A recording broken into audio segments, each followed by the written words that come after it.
Praise the Lord. ஆண்டவரும் இரட்சகருமாய் இருக்கிற இயேசு கிறிஸ்துவின் இனிதான நாமத்தினாலே இந்த காலை நேரத்திலே நான் உங்களை வாழ்த்துகிறேன். இன்றைக்கு நம்ம பார்க்க போகிற ஒரு மிக முக்கியமான காரியம், உலகம் முழுவதும் இந்த காரியம் பேசு பொருளாக மாறியிருக்கிறது. இதைத்தான் நம்ம இன்னைக்கு வேதத்தின் அடிப்படையில் பார்க்க போகிறோம். என்ன அப்படின்னு சொல்லப்போனால், போப் ஆண்டவர் ஒரு செய்தி ஒன்றை வெளியிட்டிருக்கிறார். என்ன செய்தி அப்படின்னா, மரியாள் இனி இணை மீட்பர் அல்ல என்கிற செய்தியை அவர் சொல்லியிருக்கிறார். நாமும் அதை வைத்து தான் தியானிக்க போகிறோம். இணை மீட்பர் என்ற வார்த்தைக்கு என்ன அர்த்தம் அப்படின்னா, ஈக்குவல் டு சேவியர். அப்போது மரியாளையும் இயேசு கிறிஸ்துவையும் இந்த ரோமன் கத்தோலிக்க சபையானது ஒரே இடத்தில் வைத்து, ஒரே ஸ்தானத்தில் வைத்து அவர்கள் இதுவரைக்கும் பார்த்து கொண்டிருந்தார்கள் என்கிற காரியம் நமக்கு தெளிவாக புரிகிறது.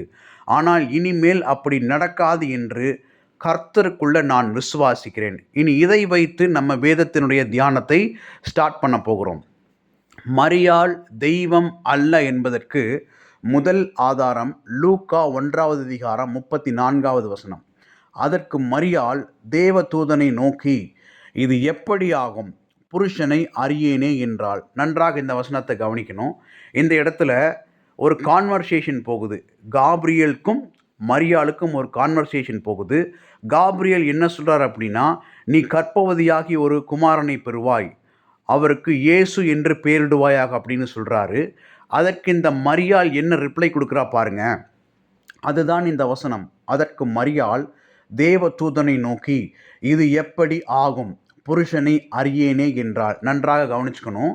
இந்த மரியாள் ஒரு கடவுளாக இருந்திருந்தால் இந்த தூதன் மரியாளை பார்த்திருக்க வேண்டிய அவசியமும் இல்லை, இந்த செய்தியை சொல்லியிருக்க வேண்டிய அவசியமும் இல்லை என்கிற காரியத்தை ஆர்சி சமூகத்தினர் நன்றாக இந்த காரியத்தை நீங்கள் புரிந்து கொள்ளுங்கள். ரெண்டாவது காரியம், மத்தேயு 1வது அதிகாரம் 25வது வசனம்.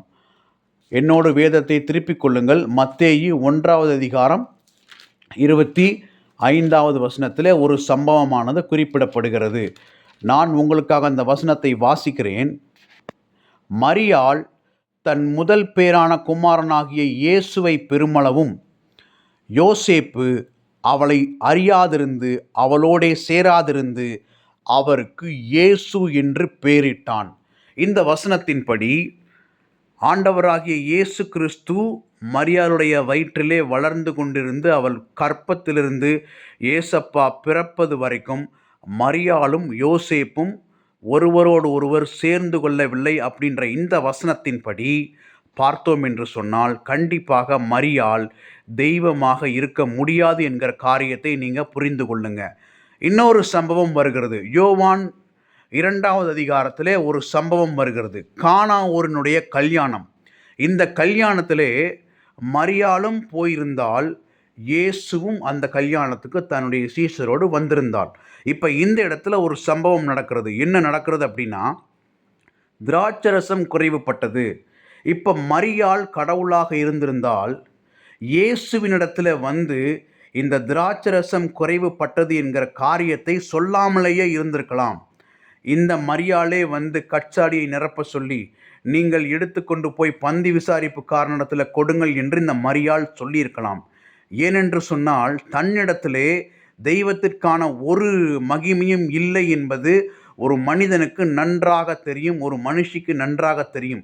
அதனால் இந்த மரியாள் ஏசப்பா கிட்ட கேட்குறா, திராட்சரசம் குறைவுபட்டது அப்படின்னு சொல்லி கேட்கும் பொழுது ஏசப்பா என்ன ரிப்ளை கொடுக்குறாரு பாருங்க. ஸ்திரீயே, உனக்கும் எனக்கும் என்ன, என் வேலை இன்னும் வரவில்லை அப்படின்னு சொல்லி அவர் ரிப்ளை கொடுக்கறதாக நம்ம பார்க்கிறோம். இனியும் நமக்கு சான்றுகள் இருக்கிறது, அடுக்கிக் கொண்டே போகலாம். இன்னொரு நாள் இதை பற்றி நம்ம விரிவாக தியானிக்கலாம். கர்த்தர் நம்மை ஆசீர்வதிப்பாராக. ஆமேன்.